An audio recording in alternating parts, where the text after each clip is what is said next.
Kamu görevlilerine yapılan şiddeti bitirmenin birçok yolu var ama sıfırlamak öyle o kadar da kolay değil. Ama biz sıfırlamak için elimizden geleni yapmak durumundayız. Bir kere sivil toplum örgütü olarak biz her platformda gerekli tepkiyi vermeye devam ediyoruz. Biz hangi arkadaşımızın başına bir hal gelirse sürekli onun yanındayız. Gidiyoruz, basın açıklamalarımızı yapıyoruz, hukuki desteğimizi veriyoruz. Yargıda davasını takip ediyoruz. Biz sendika olarak üzerimize düşeni yapıyoruz. Ayrıca arkadaşlarımıza sürekli şunu söylüyoruz. Okullarınızda birbirinize sahip çıkın.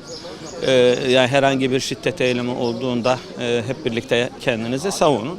Tabii bu noktada sivil topluma, sendikalara iş düştüğü gibi velilere de basına da iş düşüyor. Dolayısıyla kamu görevlileri hata yapmaz mı? Yapar. Ama bu hatanın karşılığında gelmek, tehdit etmek, hakaret etmek, dövmek vesaire asla olmamalı. Herkes hakkını hukuki yollardan arayabilir. Bizim ona da zaten bir şey dediğimiz yok. Onun dışında bir de tabii devlete düşen bir görev var.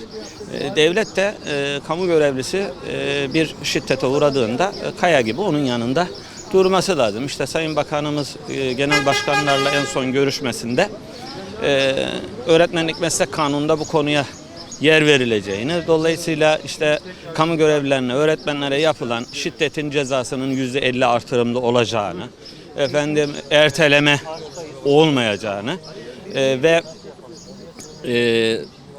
tutuklamaya direkt gidileceğini, dolayısıyla karakolda ifadesini alıp salma yapmayacağız şeklinde bir şey söyledi. Bütün bunlar hayata geçirilirse, bir de tabii devlet kendi avukatlarıyla da arkadaşlarımızın yanında olursa ciddi bir caydırıcılığı olur.